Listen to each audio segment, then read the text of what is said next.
countdown for blastoff. X minus 5, 4, 3, 2, X minus 1, fire.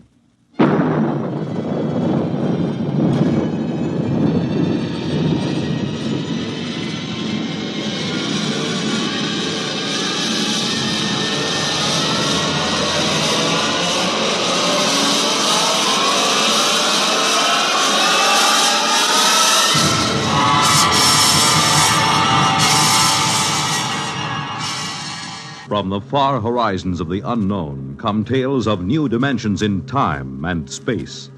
These are stories of the future, adventures in which you'll live in a million, could be years, on 1,000 maybe worlds. The National Broadcasting Company, in cooperation with Galaxy Science Fiction Magazine, presents X minus 1.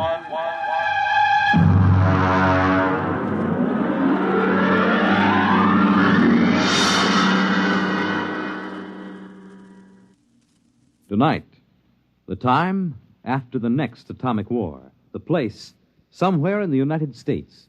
The story, The Moon is Green, by Fritz Leiber.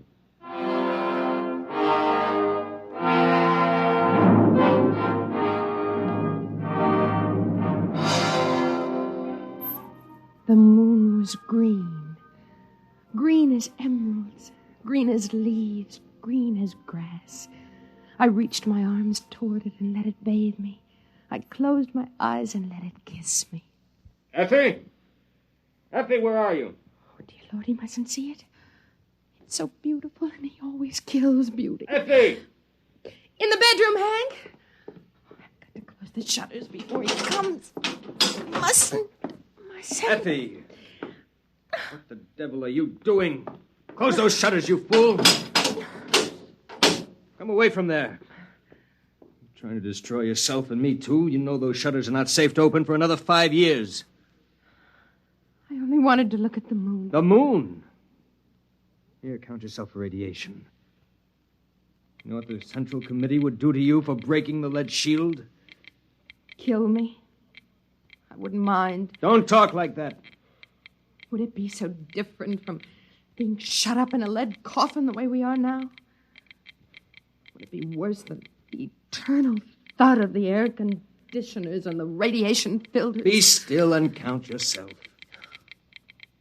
Good Lord. We're past the danger zone. Oh, wait a minute. Did you take off your watch? No. Well, give it to me.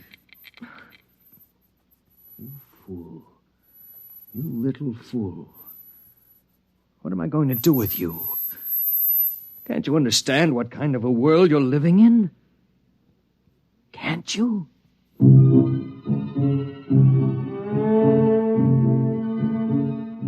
Oh, yes, husband.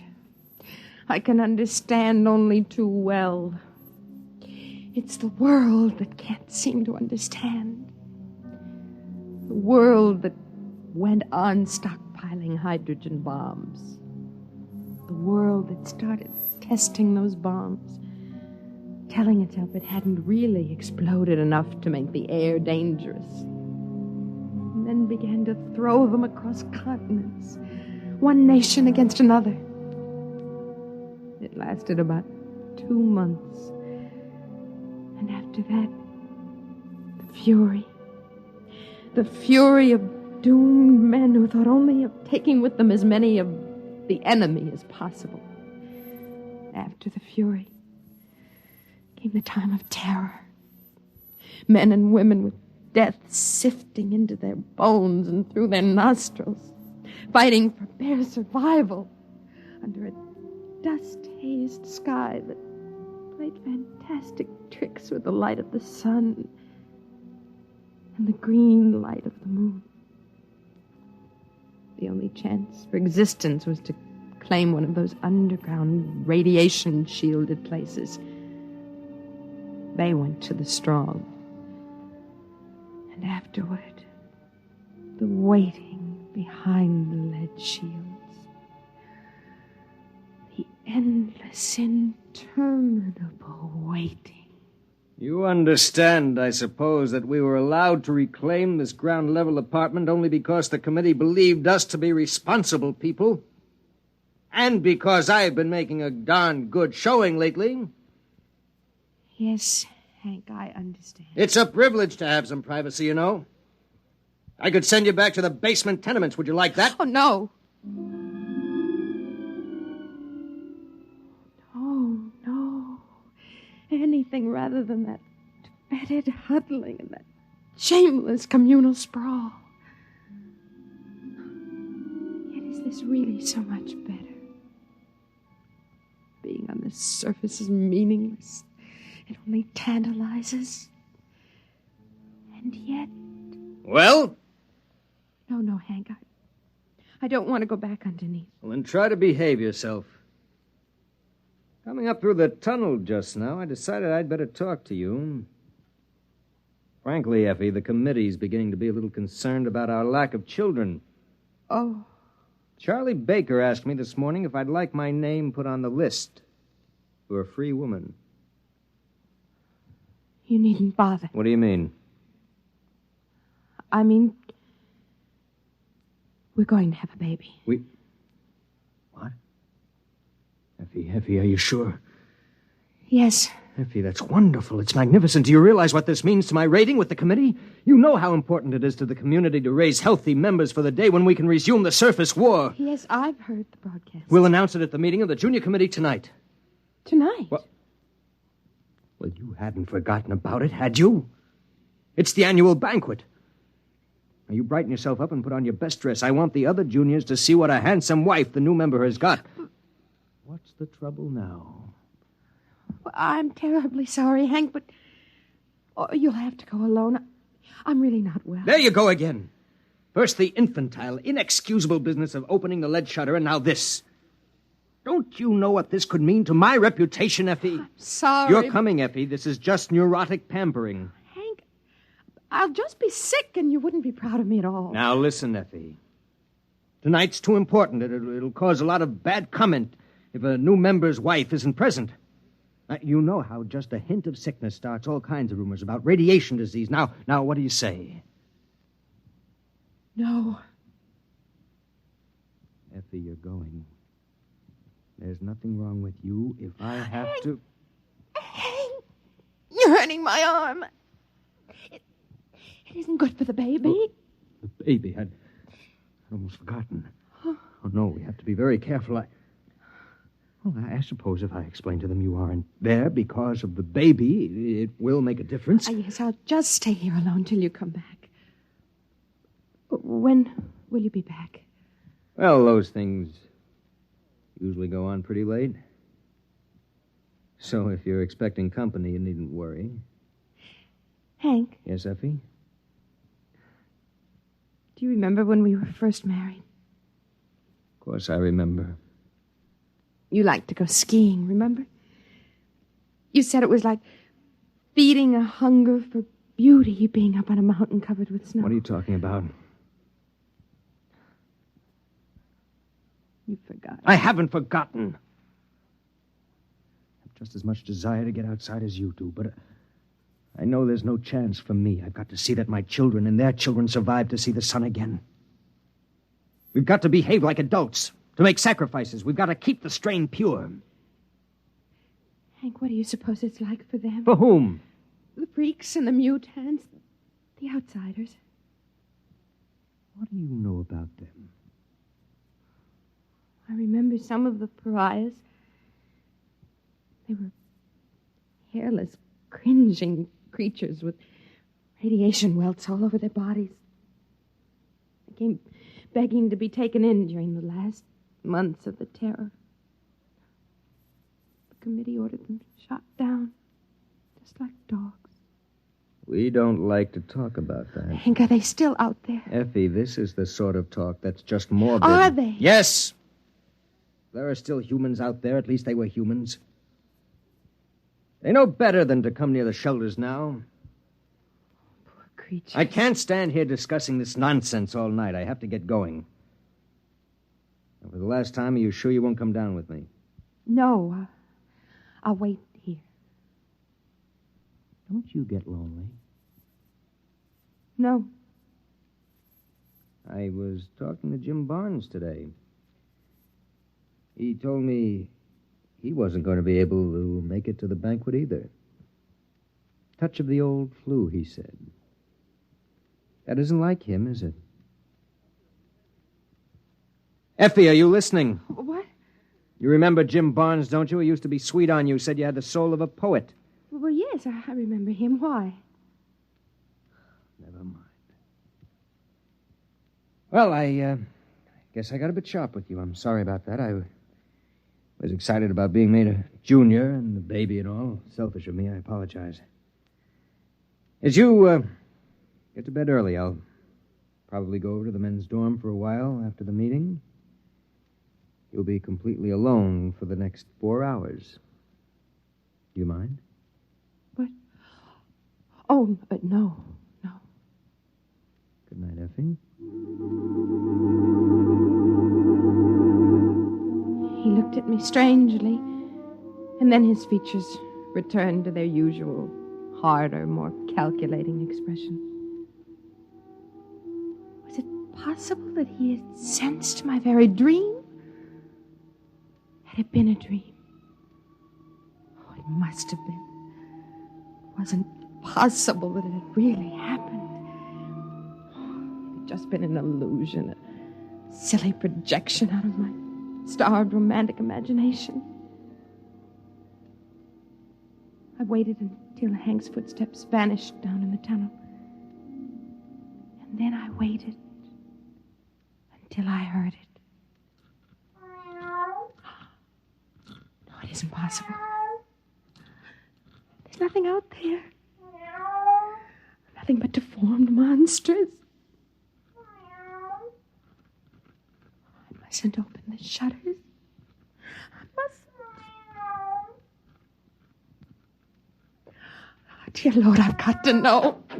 I've got to know. I've got to. Well, now, so you haven't forgotten our meeting after all. You. And were you expecting someone else? It wasn't a dream. You really were out there last night. Oh, yes, and the night before. I was afraid I dreamed it. I still think it's a dream. Lean out into the moonlight a moment. Is this a dream? Or was it a flesh and blood kiss? And your name is Patrick. Aye? Patrick. Well, now, did you open the window to find God's own breath, the fresh evening air, or did you open it to invite me in? Oh, of course. Come in. Come in. Come, Joe Lewis. Here, now, let me head you. Being a cat with 12 toes on each foot and ears like boxing gloves is a bit cumbersome. I have to help him a bit, you see. Come on now, laddie. There, now.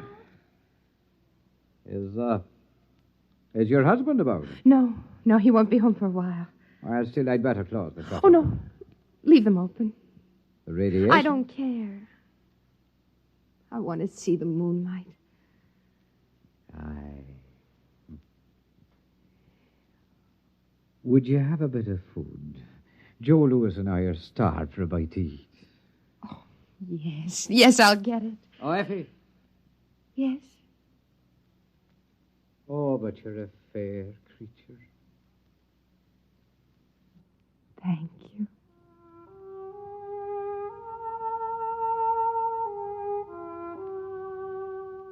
His face wasn't horrible at all. Only thin and sensitive and terribly sad.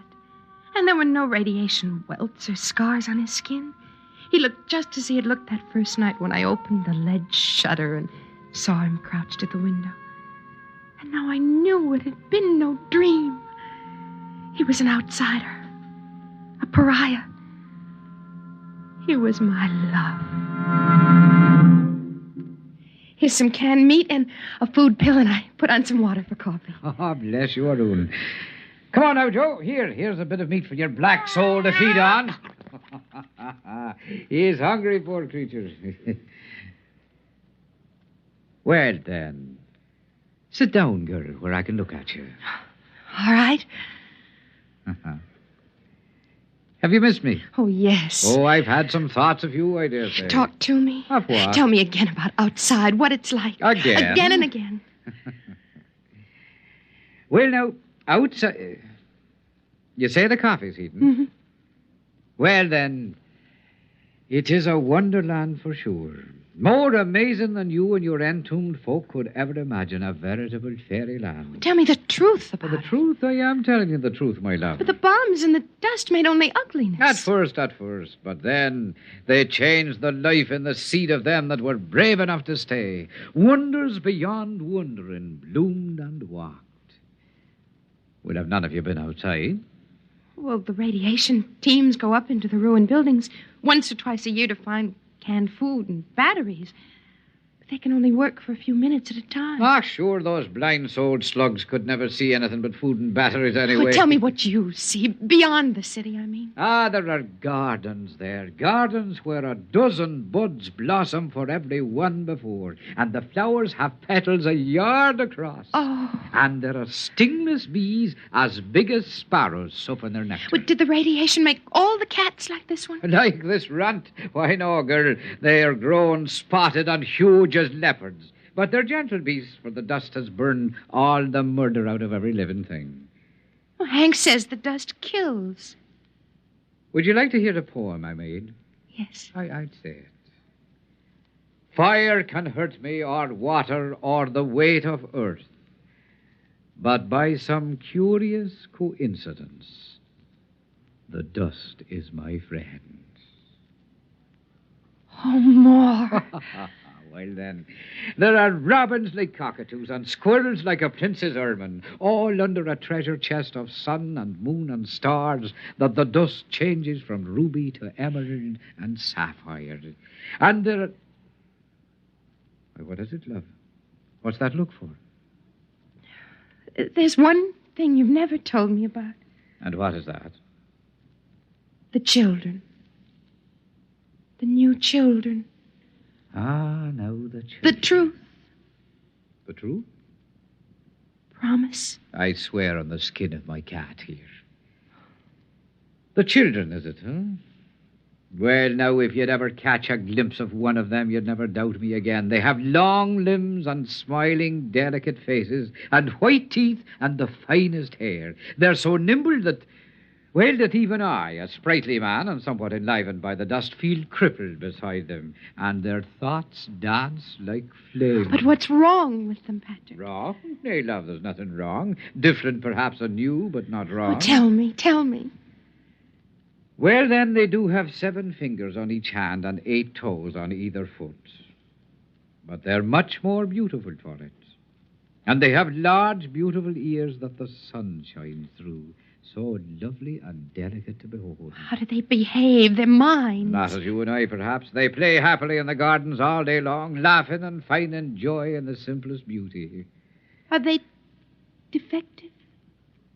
Well, now, by the standards out there, you're the defective one shut up here all the while, hating and crawling in ugliness and feeling dirty. No, they're quite lovely.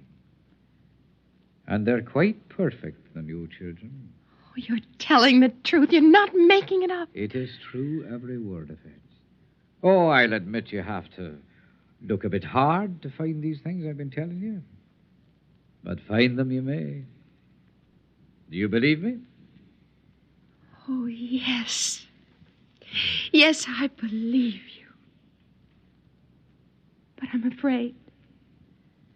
Give me your hand. Here. Now listen to me. You must not be afraid to do as your heart tells you. That's why I'm here. Oh, Patrick. Patrick. Don't either of you move. Oh, Hank, Stay there, I'll blast both of you. Hank, but... Carrying on like this, and not even with a man of the community, with an outcast, a pariah. No, man, I know what you're thinking, but you're wrong. I just happened to be coming by, hungry, a lonely tramp, And I knocked at the shutter, and your wife was a bit foolish and let her kind heart get the best of it. Do you think you can sell me that? Hank, please. So you're going to have a child, my dear. My child? Yes, your child.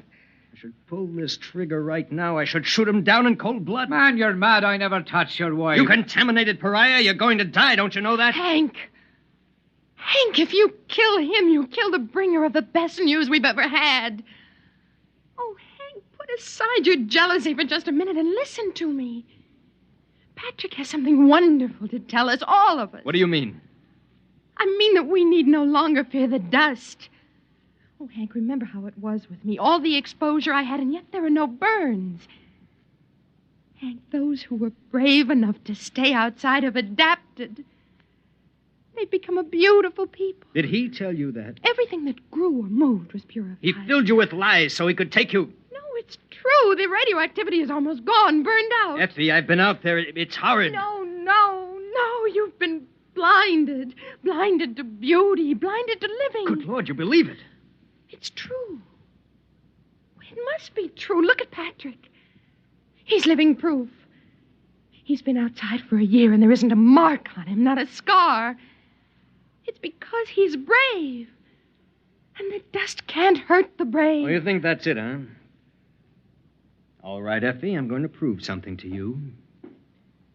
You, Patrick, take this radiation counter. Take it.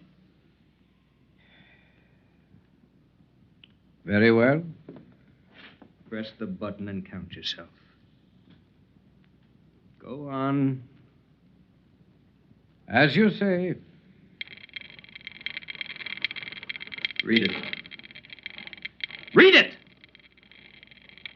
1,700. Yeah, you hear that, Effie? 1,700 radioactives, enough to kill 1,000 men. He's like raw radium. If you turn out the light, he'll glow green in the dark. A week's exposure to him will destroy you. What are you proving, Hank? That he's a freak. A freak!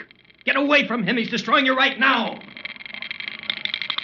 May I shut this thing off now? Patrick,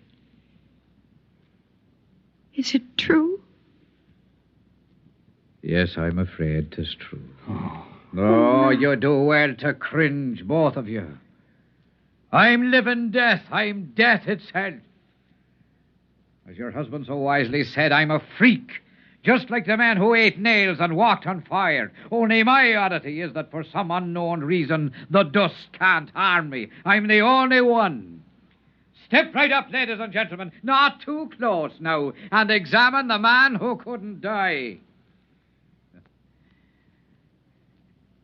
And now, if you don't mind, I'll go back to my dead world and leave you to yours. Wait. All of those beautiful things. It gets so lonely out there. And I was starved for beauty. And so are you.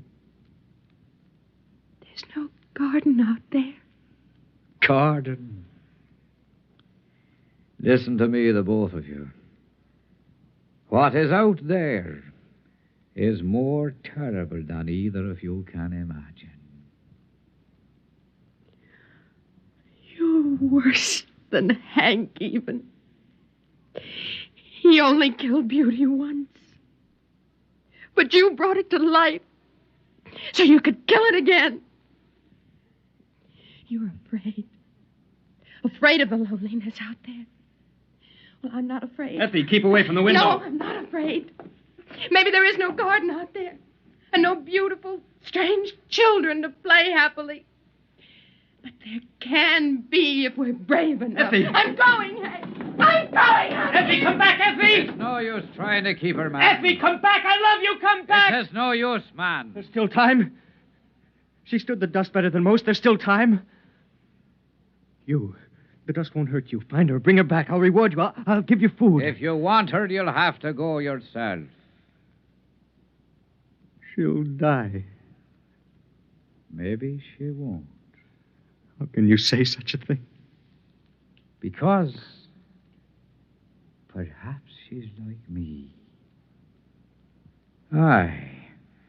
Perhaps the two of us together could be the first of a race that'll live in sunlight again. Get against the wall where I can kill you easier. Why would you kill me? Is killing all the answer you have to life's riddles? Is the smell of blood better than compassion? Is it more joy to own her than to be loved by her? Move! Man, you'll not kill me. Shall I tell you why? Because my flesh will not die. I live 1,000 years. Not your brain, Patrick. And that's where this gun is aimed. Well, then you leave me no choice. You get it! Hey! Call him off! My arm! No! Stop! Well, then I have your weapon now. Out there, you see, we freaks have learned to live together and to cooperate. It's the only way we can stay alive. Oh, I'll give Effie your love. Come on, Joe. Oh, you'd better close the shutters as soon as we're gone. The moon is beautiful, but it's deadly.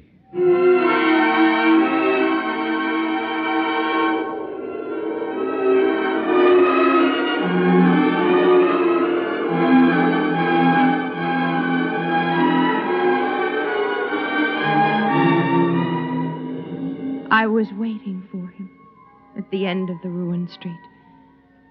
When we looked back, we saw Hank closing the lead shutters on himself. We were alone in the world. Above us, the moon was green. I bent and picked up a handful of the dust and let it trickle through my fingers. And I remembered the words of Patrick's poem. Fire can hurt me, or water, or the weight of the earth. But by some strange coincidence, the dust is my friend.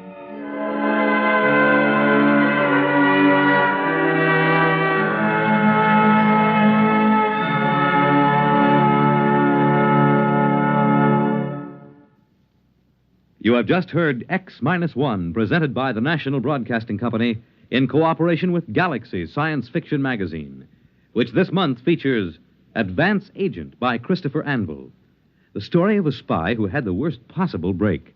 The disguise he had assumed was that of a famous man.